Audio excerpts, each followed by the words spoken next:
E hoje eu quero nessa noite pregar algo aqui.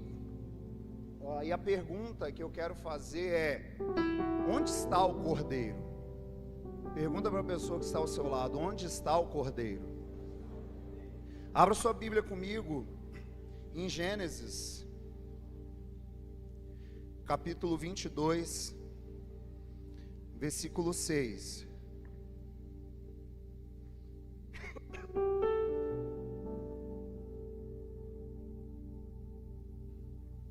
Vamos lá. O texto bíblico diz assim, eu vou ler aqui no telão na versão NVI. Abraão pegou a lenha para o holocausto e a colocou nos ombros de seu filho Isaque. E ele mesmo levou as brasas para o fogo e a faca, e caminhando os dois juntos, Isaque disse ao seu pai: meu pai. Sim, meu filho, respondeu Abraão. Isaque perguntou: as brasas e a lenha estão aqui, mas aonde está o cordeiro para o holocausto? Respondeu Abraão: Deus mesmo há de prover o cordeiro para o holocausto, meu filho. E os dois continuaram a caminhar juntos. Pai, eu oro para que o Senhor nos dê graça, Pai. Eu oro a Deus a mesma oração que Paulo fez aos Efésios no capítulo 1, quando ele diz: eu oro para que eles tenham espírito de sabedoria e revelação no teu conhecimento, para que eles tenham os olhos do vosso chamado, da vossa vocação clareados, Pai, nessa noite. Pai, nos ajude a entender, Jesus, a essência da tua palavra. Nós não queremos, Pai, estar na superfície, nós queremos ir um pouco mais. Então nos ajude, ó Deus, porque o Senhor é bom e a tua misericórdia, ela dura para sempre. Amém? Querido, você conhece esse texto?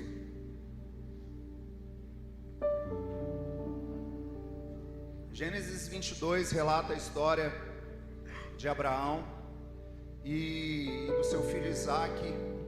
E por muitas vezes eu creio que você já ouviu essa palavra, e o cerne talvez essa palavra sempre foi: Deus proverá, certo? Só que nós muitas das vezes levamos o contexto dessa palavra para algo sempre material, para algo físico, mas nós nunca apontamos às vezes isso para um âmbito espiritual, e além daquilo que a nossa compreensão e circunstância define. Por quê? Quando eu digo circunstâncias, porque às vezes quando você lê um texto desse, a circunstância talvez está faltando algo na sua casa, na sua família, e você só lê com óculos da seguinte questão: Deus vai prover para mim o que está faltando. E talvez você já ouviu palavras de ofertas dizendo: entregue o seu Isaque no altar. Já ouviram, gente, algo assim desse tipo? Nós já ouvimos. Só que a grande pergunta, e nós precisamos entender que essa grande pergunta, ela aponta para algo, porque a grande pergunta de Isaque foi: aonde está o cordeiro? E querido, nós sabemos que Israel, sabe, por ter pecado, na verdade pelos nossos primeiros pais, Adão e Eva, ter pecado, nós sabemos que agora o homem precisava, sabe, através de Levítico, quando Levítico começa a escrever, sabe, o homem deveria fazer sacrifícios, sabe, por uma oferta de paz, às vezes uma oferta de culpa. Existia várias ofertas, e as ofertas, o que elas faziam? Elas conseguiam livrar aquela pessoa daquela culpa momentânea, mas não a livrava da condenação eterna. Você precisa entender que o pecado, ele gerou algumas coisas quando ele entrou. E quais foram as coisas, Sodré? Primeiro, o pecado, ele gerou uma condenação. Segundo, o pecado gerou uma morte física, o pecado gerou uma morte espiritual. Voltando na morte física, esses dias eu estava no velório e estava um tempo assim de sofrimento. Na verdade a gente não é acostumado com esse tipo de coisa, perder alguém. E eu disse para a pessoa assim, eu falei: querido, sabe qual é a causa do luto? A causa do luto, infelizmente, na verdade assim, o fator do luto que na verdade gerou o luto, foi o que? Foi o pecado. Porque nós fomos criados para vivermos uma vida eterna, para vivermos uma vida com Deus. Só que quando o pecado entra, ele gera uma morte física. Lembra de quando o homem ele vai vivendo 900 anos e o pecado vai aumentando, e Deus fala bem assim: agora eu vou diminuir a idade na terra para 120, é isso que a Bíblia diz? Acho que mais ou menos isso aí. Por quê, querido? Porque o pecado ele vem causando essas coisas. E através, sabe, dos nossos pais, lá no início, Deus ele mostra uma linha. E qual é a linha?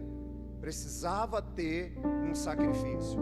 Você vai se lembrar de quando o homem peca, o que ele faz? Além de se esconder, ele coloca folhas para tapar a sua nudez.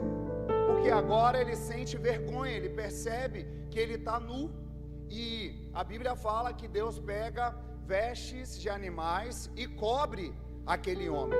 A Bíblia não diz que Deus matou um animal, mas nós podemos calcular, sabe, que se teve vestes, é porque um animal morreu. Então, nós apontamos, sabe, segundo a nossa consciência, que houve também um sacrifício. Entenda, a Bíblia não diz, mas no meu entendimento, se teve vestes, teve sacrifício. Amém, gente? Então, desde o início, precisava de um sacrifício. E é tão interessante que, quando nós chegamos na história agora de Abraão, você conhece Abraão, ele tem um único filho. E o seu único filho se chama Isaac. Aí você pode falar: não, senhor, ele teve outro. Ele teve. Mas se você botar Gênesis 22, versículo 1, olha o que o texto vai dizer. Passado algum tempo, Deus pôs Abraão à prova, dizendo: Abraão, e ele respondeu: eis-me aqui. E ele disse: tome seu filho, Então, por mais que Ismael tinha nascido, Isaac era um filho legítimo da promessa que Deus tinha feito a Abraão. E querido, quando hoje nós estamos aqui numa noite de ceia, e eu quero hoje ser bem direto aqui, sabe, Abraão significa pai de nações. Sabe, um pai de nações agora ele tem um único filho. E o que ele precisa fazer com esse único filho?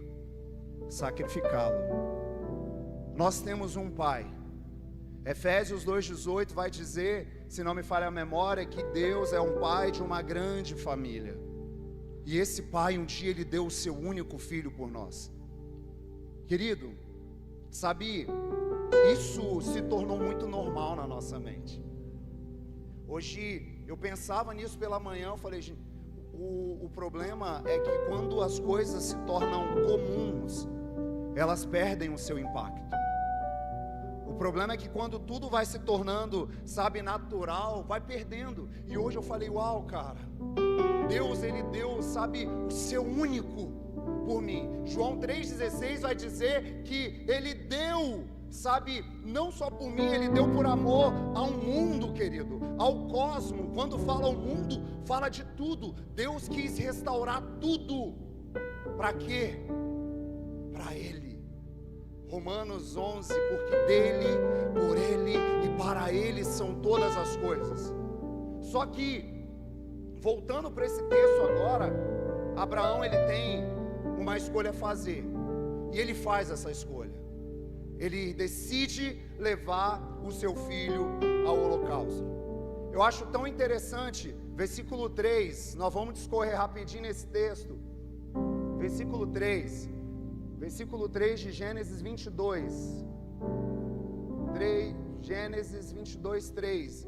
Na manhã seguinte, Abraão levantou-se e preparou o seu jumento, levou consigo 2 de seus servos e Isaque, seu filho. Depois de cortar a lenha para o holocausto, partiu em direção ao lugar que Deus lhe havia indicado. Próximo.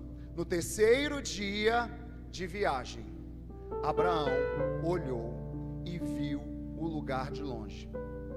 Disse ele aos seus servos: fiquem aqui com o jumento, enquanto eu e o rapaz vamos até lá. Depois de adorar, voltaremos. Querido, é tão interessante a mente de Abraão, porque Abraão agora, ele não está se movendo, talvez pela sua emoção. Abraão não está se movendo, talvez, sabe, por, nossa, eu tenho que matar o meu filho, eu tenho que entregar. Eu não vou lembrar o texto agora, mas os Hebreus vai dizer que Abraão cria, já, mesmo antes da ressurreição de Cristo, ele já cria, sabe, nesse tempo de ressurreição. Abraão já tinha o seu coração em Deus, e aqui é a primeira vez na Bíblia que aparece a palavra adoração. Por isso que a gente fala sempre que a adoração não tem a ver com uma emoção, mas tem a ver, sabe, com um sacrifício de louvor. E quando a palavra fala sacrifício de louvor, ela está falando de quê? De uma entrega e uma expressão. Ela está falando, sabe, de quê? De um se mover, sabe, diante daquilo que é maior. Então, Abraão diz assim: nós vamos ali adorar. Só que você vai enxergar um pouquinho mais de Cristo nesse texto. Porque, querido, lembra que depois da ceia, Jesus tomou a ceia com os discípulos. Depois de ter ceado com os discípulos, a Bíblia diz assim: tendo cantado um hino. Percebe a mesma linha? Percebe que aponta para o mesmo lugar? O que nós precisamos entender nesses dias, querido? Nós precisamos mudar o óculos que nós lemos a palavra. Querido, nós cremos, Deus, Ele tem grandes coisas para cada um de nós. Mas sabe por quê? Que a gente não vai ficar pregando aqui só prosperidade. Sabe por quê? Porque a prosperidade acaba. A vida eterna é para sempre. Prosperidade acaba, querido. Se ela não acabar na era por vir, sabe quando ela vai acabar? Ela acaba quando você talvez entrar num caixão. Ela acaba porque a gente não sabe o dia nem a hora. Estava ali agora sentado, o Niel chegou, falou: pastor, desculpa, mas não é a boa hora, mas preciso falar. Um amigo nosso da outra igreja, que frequentou um tempo, ele faleceu. Um menino muito novo, talvez tinha o quê? Os seus 20 e poucos anos, 24 anos. Aí, faz sentido a gente ficar pregando só por algo que perece, gente? Faz sentido? A gente só ficar falando de algo, cara, a gente precisa falar de algo que permanece nesses dias. A gente precisa estar com os olhos naquilo que permanece, porque aquilo que perece, a palavra vai dizer em Mateus 6, vai dizer assim: buscai primeiro o reino de Deus e a sua justiça, e o que perece, as outras coisas, o que Ele vai fazer? Ele acrescenta. Mas por que buscar o reino e a justiça? Porque é isso que permanece, querido. É isso que vem nesses próximos dias. É isso que o nosso coração precisa ansiar. É isso que os nossos olhos precisam estar. Porque aí tudo vai fazer sentido. Aí a gente vai repetir sempre. O seu trabalho vai fazer sentido. Sabe, acordar cedo amanhã e falar bem assim: eu quero trabalhar porque eu quero, vai fazer sentido, querido. Porque você está vivendo por algo que eu disse esses dias: viva por algo que vale a pena morrer. Não viva por algo que perece. E agora, voltando para o texto, vamos lá no versículo que eu parei. Ele disse assim: fique aqui que nós vamos ali adorar e voltaremos. Abraão pegou a lenha para o holocausto e colocou nos ombros do seu filho Isaque. Olha isso, a lenha aqui representa o que no tempo de Jesus? A cruz de Cristo, querido. Sabe, o tempo agora de um sofrimento, Porque, vamos lá, ele está carregando lenha nas costas, querido. Quem carrega algo, sabe, às vezes se cansa, não é verdade? Quem carrega algo, às vezes sofre. Pega um saco de cimento e põe nas costas para você ver, pouquinho tanto que você vai sofrer. Ou um monte de madeira nas costas, e agora o que ele faz? Ele está carregando o seu sofrimento. Cristo carregou, sabe, as minhas e as suas dores. Sabe, Cristo, ele se entregou em meu lugar. Por quê? Porque, querido, eu não ia aguentar. Sabe, a ira de Deus era muito grande. Mas vamos seguir, eu não vou entrar nisso agora não. Ele mesmo levou as brasas para o fogo e a faca, e caminhando os dois juntos, Isaque disse ao seu pai: Abraão, meu pai. E ele disse: sim, meu filho. As brasas e a lenha estão aqui, mas aonde está o cordeiro para o holocausto? Querido, nós bem sabemos, como eu disse, livro de Levíticos, se você lembrar Êxodo capítulo 12, versículo 5, vai dizer que o cordeiro tinha que ser o quê? Sem mancha, sem defeito. Animal escolhido será macho de 1 ano, sem defeito, e pode ser cordeiro ou cabrito. Sabe qual é esse texto? Você vai lembrar, o povo estava ainda no Egito. Para ser liberto do Egito, precisava do cordeiro ser morto. Você vai vendo que são sombras de uma realidade que Cristo viveu. Quando eu canto aquela canção lá, veja, como que é? A vida está tão... Prove, a paz não está tão longe. Cadê as sombras que nos seguiam? Quebrou o cristal do nosso orgulho. Quando eu canto essa canção, queridos, eu vejo que teve sombras até na palavra que me seguiam. Sombras que eu olhava para isso e às vezes achava isso o ápice de tudo, e falava bem assim: meu Deus, Deus vai prover para mim, Deus vai fazer na minha vida e não sei o que. Só que na verdade isso era uma sombra de uma realidade que iria acontecer. Isso só era uma sombra de algo real que tinha para vir. Então, sabe o que nós precisamos nesses dias? Não caminhar somente em sombras, nós precisamos caminhar na realidade do Evangelho. Nesses dias nós precisamos olhar para a palavra e dizer: para onde está apontando?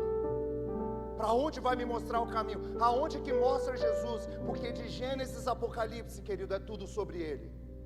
Tem tudo a ver com Ele. Só que o problema é que nós transformamos essa mensagem em tem tudo a ver com a gente. É tudo que eu quero. Só que às vezes o tudo que você quer não é Jesus. O tudo que você quer não é a vida em Jesus. E sabe, querido, e aí que nós vamos vivendo situações, problemas que vão às vezes entrando em nós, e nós procuramos em tudo e todos, mas não encontramos, porque está no Cordeiro, querido. Tudo, vamos lá, deixa eu te dizer, tudo que você precisa, querido, está em Cristo. Sabe, não dependa, querido, somente dos outros. Sabe, eu creio que Deus levantou homens, sabe, Deus deu inteligência a médicos, a psicólogos. E gente, eu honro, eu vou no médico, eu vou no psicólogo. Mas sabe, se isso aqui não for a verdadeira, sabe, solução da minha vida, nada mais vai ser. Nada mais. Porque sabe quem de fato compreende isso? Aquele cara que ouve assim: ei, não tem mais jeito, pode ir para casa e você vai morrer nos próximos dias. A gente às vezes não consegue compreender isso, porque a gente não ouviu às vezes um diagnóstico. Sabe, pode ir, daqui uns dias acabou a sua vida. Mas quem ouve começa a dar valor e começa a perceber, fala bem assim: cara, eu só tenho Ele, eu só tenho Jesus. Então, guarde isso no seu coração nessa noite, querido. Se Jesus não for suficiente na sua vida, nada mais será. Porque a pergunta ecoou: aonde está o cordeiro? Só que aí, quando nós avançamos, eu estou falando que isso aqui é uma sombra de algo que Deus ia fazer. Por que uma sombra? Porque quando você avança no texto, você vai ver que Abraão levanta, Deus mesmo há de prover o cordeiro, e os dois continuaram juntos, próximo. Quando chegaram ao lugar que Deus lhe havia indicado, Abraão construiu um altar e sobre ele arrumou a lenha, amarrou seu filho Isaque, o colocou sobre o altar e em cima da lenha. Então estendeu a mão e pegou a faca para sacrificar o seu filho.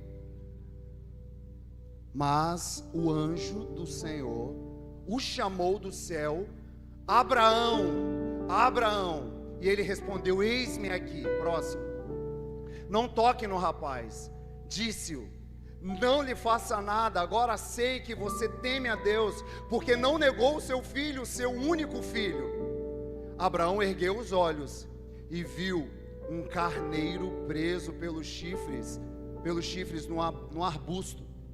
Foi lá pegá-lo e o sacrificou como holocausto em lugar de seu filho. Entende isso? Só que se você entende a pergunta de Isaque antes, Isaque pergunta assim: aonde está o... Mas aqui aparece o quê? Um carneiro. Já se atentou para isso? Que não aparece um cordeiro?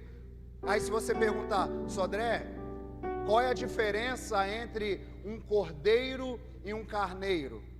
Segundo a ciência e os estudos dos animais, um carneiro, ele já é um animal adulto, que talvez já cruzou, mas o cordeiro, ele era um animal de até um ano, novo, que não tinha se relacionado com nenhuma das outras ovelhinhas. Então indica que porque era um carneiro, porque ainda não era um sacrifício perfeito. Não era um sacrifício perfeito, era uma sombra de um sacrifício perfeito. Então, querido, sabe o que isso me pega? Uau, então a história não acabou aí.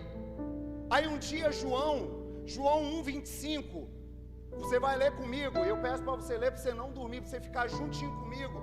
João 1:25, João está pregando, e os fariseus interrogaram: então, por que você batiza se não é o Cristo, nem Elias, nem o profeta? Respondeu João: eu batizo com água, mas entre vocês está alguém que vocês não conhecem. Ele é aquele que vem depois de mim, e não sou digno de desamarrar as sandálias dos seus pés. Tudo isso aconteceu em Betânia, do outro lado do Jordão, onde João estava batizando. No dia seguinte, João viu Jesus aproximando e disse: vejam, é o Cordeiro de Deus que tira o pecado do mundo. Sabe o que ele... Sabe, só para você entender a história, João estava ali conversando com seus discípulos, falando, e na verdade os fariseus os interrogaram: ah, você não é o Cristo, você não é Elias, você está batizando. E ele está ali, falando com os caras, conversando. Daqui a pouco, ele olha. Querido, uma coisa é você estar bem assim: é, cara, não sou eu não. É, não. Ah, não é você, não sou eu. Alguém assim já chegou para você e falou assim: ah, foi você que fez tal coisa. Não, fui eu não sou eu. João estava nessa vibe: não, cara, não sou eu, vocês não conhecem quem é de mim. Daqui a pouco João olha de lado: olha lá, eis o Cordeiro de Deus que tira o pecado do mundo. Sabe o que João faz? Ele mostra para as pessoas que existia algo muito maior. Lucas 16:16, querido, eu gosto tanto de João, porque João sabia até a medida dele. João, o que eu disse? Sabia a medida dele. Todo mundo já estava confundindo ele com Cristo. Você é o Cristo? Aí Lucas 16:16, projeta para mim, vai falar que a lei e os profetas, profetizaram até João. Desse tempo em diante estão sendo pregadas as boas novas do reino de Deus, e todos que tentam forçar a sua entrada nele. Sabe o que está dizendo? Até João foi uma história. Depois de João, o Cordeiro dominou tudo, gente. Sabe, até João Batista aconteceu algo, mas agora João Batista está falando bem assim: ei, eu já preparei o caminho, agora eis o Cordeiro de Deus que tira o pecado do mundo. Sabe o que nós precisamos nesses dias, querido? Do Cordeiro de Deus. Nós precisamos nesses dias caminhar com o Cordeiro de Deus. Porque se nós não entrarmos nesse lugar, querido, nós não teremos uma voz que anuncia a verdade do Evangelho. Você acha que parou por aí? Você acha? Aí João continua a resenha com os caras. Volta lá, Jonathan. João 29. João continua a resenha no outro dia, Joyce. Ele chega para os discípulos dele e começa a conversar com os discípulos. Versículo 34, ó. Aí ele está dizendo, só para você entender, para nós não ler tudo, ele está falando assim: gente, eu vi ele. Eu vi, sabe por que eu estou dizendo que ele é? Porque eu vi quando eu batizei ele, o Espírito desceu sobre ele. E sabe, o Pai tinha dito para mim que se eu visse o Espírito descesse sobre ele, era esse que batizaria com o Espírito Santo. E ele está conversando no outro dia com os discípulos. Aí no versículo 35, ele fala, o texto fica aí, no dia seguinte ele fala, João estava ali novamente com os 2 dos seus discípulos. Quando viu Jesus passando, ele disse, vejam, é o Cordeiro de Deus. Se isso não fosse tão interessante, João não estaria repetindo para os discípulos, veja, é o Cordeiro de Deus. Sabe o que nós precisamos nesses dias? Ver o Cordeiro de Deus, querido. Nós precisamos contemplar o Cordeiro de Deus. Sabe o que vai nos fazer viver uma vida em Deus? É quando nós olhamos para isso e falamos, Senhor, eu quero olhar nos seus olhos. Eu quero, porque sabe o vazio que impera dentro de você? Talvez você já ouviu isso, é do tamanho de Deus. Mas para ser do tamanho e esse vazio para ele ser preenchido, ele precisa começar pelo Cordeiro. Porque João 14,6 vai dizer assim, eu sou o caminho, a verdade e a vida. Ninguém vem ao Pai a não ser por mim. O Cordeiro teve que morrer. Um cordeiro sem mancha, sem mácula. Mas sabe o que nos pega? Às vezes nos pega síndromes. O que eu disse? Síndromes. Porque se você olhar na crucificação do Cordeiro, teve várias peças-chave, como Judas, como Pilatos, como os sacerdotes. Judas, por ganância, ele negou o Cordeiro. Sabe o que Judas remete para mim hoje? As pessoas que estão só em busca da sua vida, de algo material, sabe, e que muitas das vezes isso tem acabado com você, tem roubado, sabe, o seu tempo de família, tem roubado o seu tempo em casa, tem roubado, sabe, eu conheço pessoas que às vezes você conversa com elas e elas falam assim, cara, eu não tenho tempo para mais nada. Eu falo, cara, você tem tempo. O problema é que você está colocando tudo, a ganância, sabe, está te levando ao quê? A querer crucificar de novo alguém que te deu tempo, alguém que mostrou para você como viver uma vida. Só que existe uma outra síndrome, a síndrome de Pilatos. Lucas 23 vai falar que Pilatos, por não achar, versículo 23, 22, se não me falha a memória, vai falar bem assim, por não achar culpa em Jesus, Pilato agora ele lava as suas mãos. Sabe o que é isso? A síndrome da conveniência. Você se move pelo que é conveniente para você. O que é bom para mim? Só o que é bom para mim. Só que você não se move por aquilo que Deus fala que é bom para você. Talvez, querido, viver uma vida longe de Deus vai ser bom para você na forma carnal, mas você sabe que a sua alma anda podre. Você sabe que a sua alma anda doente. Você sabe que os prazeres deste mundo, sabe, corporais, no final das contas, eles vão durar por alguns minutos, horas e tempo, se for bebida, mas daqui a pouco você volta para o mesmo lugar. Você volta para a mesma, sabe, para a mesma cela que talvez você achou que saiu. E sabe o que Deus está falando? Não tem outro maior. Querido, esses dias eu entrei numa crise. E deixa eu te falar, crise. Sabe, a gente vai se movendo, trabalhando, fazendo e tal, e você está ali, e você está lendo a palavra, você está lendo livros, mas às vezes você está achando que, nossa, eu estou tendo um relacionamento mesmo com Deus, mas querido, no final das contas, o faraisaísmo,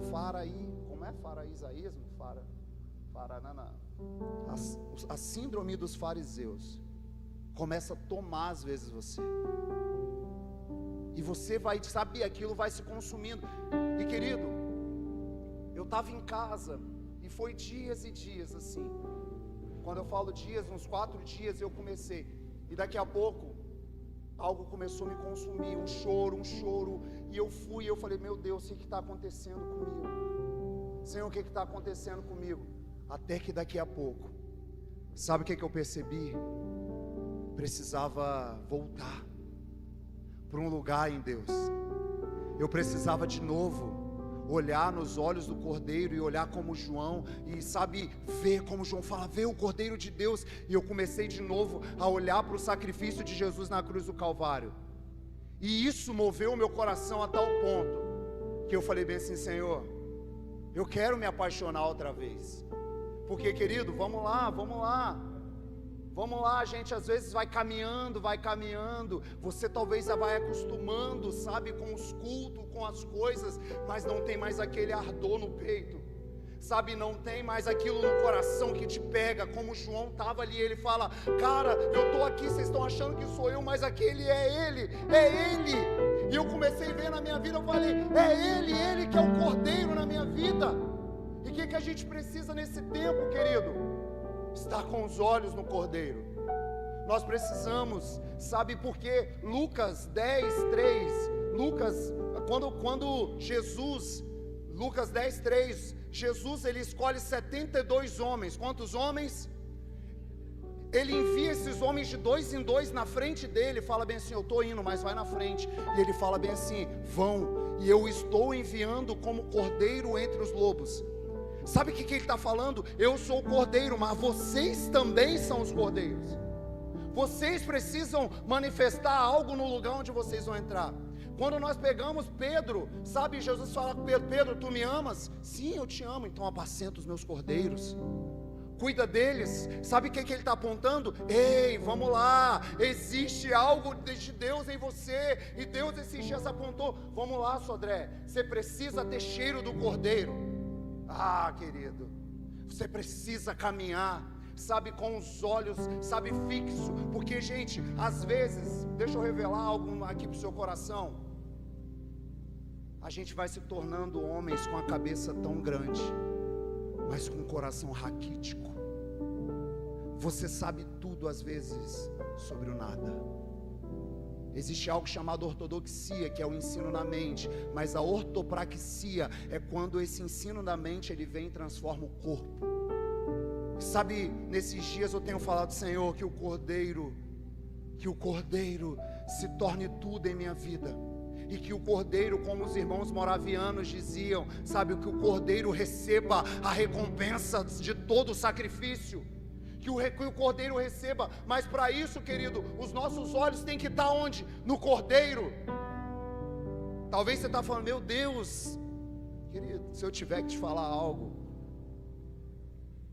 coloque os seus olhos no Cordeiro, porque uma hora você vai precisar do Cordeiro.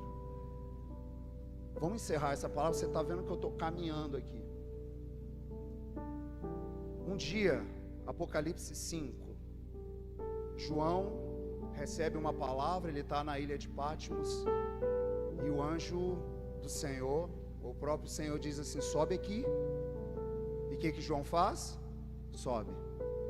Quando João sobe, querido, João faz o seguinte, Apocalipse 5:1 diz assim, ele vê, então eu vi na mão direita daquele que está sentado no trono um livro em forma de rolo, escrito ambos os lados e sendo selado com 7 selos.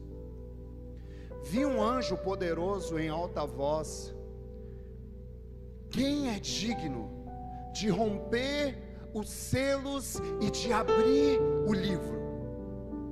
Mas não havia ninguém, nem no céu, nem na terra, nem debaixo da terra, que pudesse abrir o livro ou sequer olhar para ele. Deixa esse texto aí.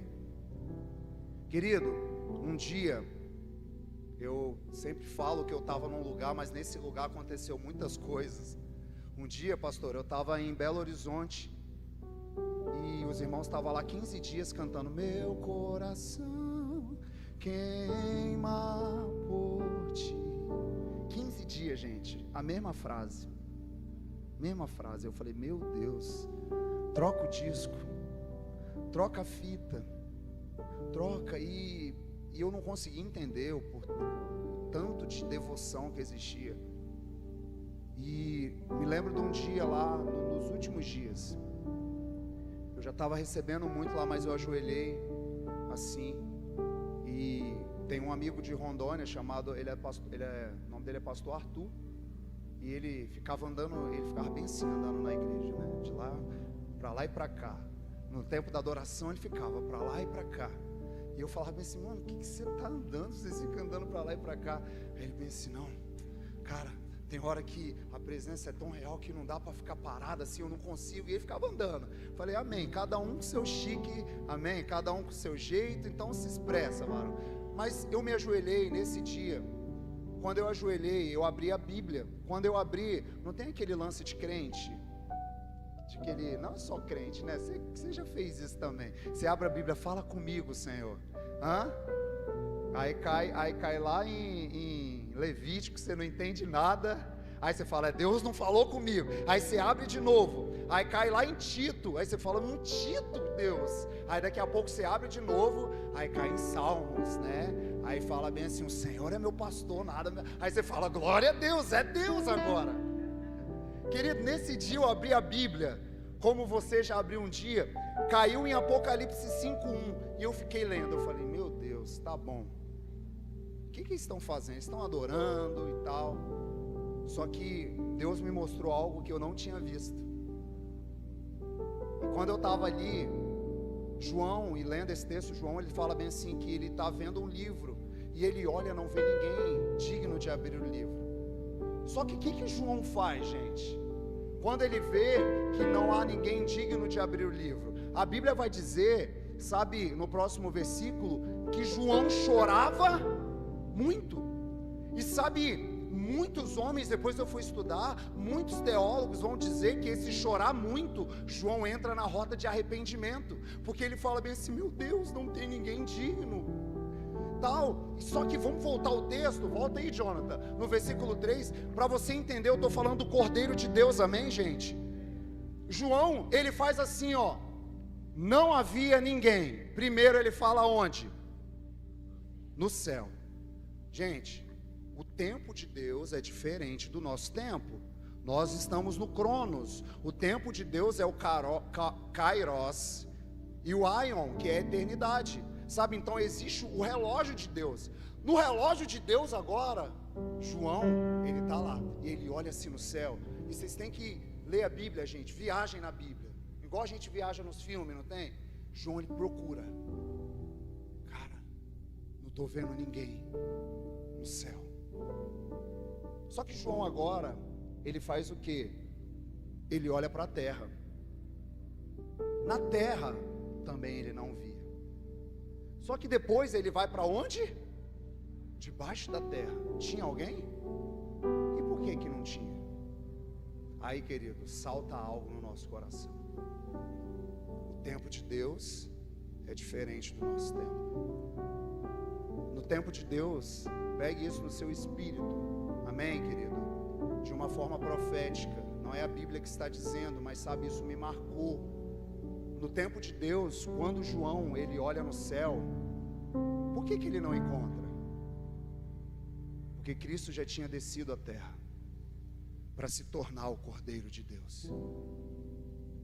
Enquanto estavam procurando, João fala: veja, ele é o Cordeiro de Deus. nesse tempo de Deus, enquanto João está nessa outra dimensão, ele não consegue ver. Daqui a pouco João olha para onde? Para a terra. Só que quando ele olha para a terra, Cristo não está mais. Por quê? Porque de fato ele morreu. De fato ele sofreu por mim e por você. E nesse sofrimento, agora Cristo já não está mais na terra. João olha para a terra, cadê? Não estou vendo Cristo. Não encontro ninguém digno de abrir o livro e desatar os selos. Só que daqui a pouco ele vai aonde? No inferno, debaixo da terra. Não encontra. Por que ele não encontra? Porque quando ele volta os olhos, vamos, Jonathan, vamos. Ele chorava muito, enquanto ele chorava muito, e ele olhou lá, não está aqui também. Enquanto ele estava com a visão de um lado, o cordeiro já estava vindo do outro lado. Então um dos anciãos me disse: não chore, eis que o cordeiro, eis que o leão da tribo de Judá, a raiz de Davi, venceu para abrir o livro e os seus 7 selos. Depois, olha, ele fala, depois de olhar no céu, na terra, debaixo da terra, ele fala: depois eu vi um cordeiro, que parecia ter estado morto, que em pé, no centro do trono, cercado pelos 4 seres viventes e pelos anciãos, ele tinha 7 chifres e 7 olhos, que são os 7 Espíritos de Deus enviado a toda a terra. Ele se aproximou e recebeu o livro na mão direita daquele que estava sentado no trono. Gente, isso mexe com o meu coração, sabe por quê? João consegue ver, cara, não estava ali, não estava aqui, não estava, mas agora eu estou vendo o Cordeiro de Deus. Alguém anunciou, lembra? João Batista anunciou: eis o Cordeiro de Deus. Agora se levanta um ancião que diz: eis o Cordeiro de Deus. Sabe, nesse tempo, querido, Deus quer levantar homens que vão anunciar o Cordeiro de Deus. Sabe, homens que vão declarar isso nesse tempo, e homens que vão perceber a verdade do céu. Mas para isso, querido, para isso João passou por uma rota de arrependimento. Ele chorou muito quando ele não via, mas o ancião diz: está ali, ó, está vindo o leão da tribo de Judá, aquele que é a raiz de Davi, que venceu. Ah, querido, como isso me consome, porque a mesma revelação, ela está disponível para nós nesses dias. A mesma revelação, ela está disponível. Sabe,